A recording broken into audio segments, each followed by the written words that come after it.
अहाँ एखन दरभंगेके बात केलहुँ, हमसब दरभंगामे बैसल छी। दरभंगाके मिथिलाके गढ़ मानल जाइ छै, तऽ ताहिठामके अवस्था यदि से छै जे बच्चा सब घरमे हिन्दिए बजै छै, बच्चाके माय यानी कि हम ओहि प्रति सचेत नहि छी, तऽ काल्हिके दुर्दशा की हेतै मैथिलीके से हमसब देख सकै छी।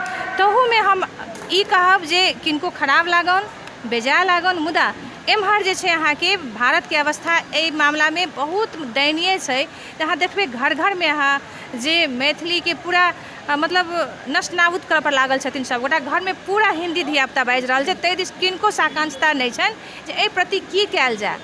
यदि माय बाप अमेरिकामे रहू, अहाँ चंद्रलोकेमे रहू ने, अहाँ इंग्लैंडमे रहू ने, अहाँ अपना बच्चा सङ्गे घरमे मैथिलीमे बाजि सकै छी ने।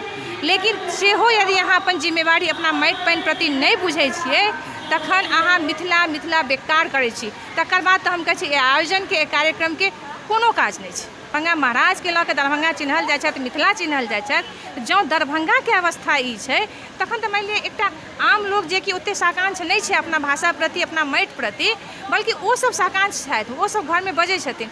लेकिन एकटा सम्भ्रान्त परिवारमे देखबै एकटा अहाँके आर्थिक रूपसँ जे सशक्त छथि से सब एहि प्रति पूरा निराश छथि। ओ दरभंगा होय, पटना होय, दिल्ली होय, वा हमसब काठमाण्डुएके बात करै छी। एहि प्रति हमरा सबके अवस्था जे अछि ओ निराशाजनक अछि।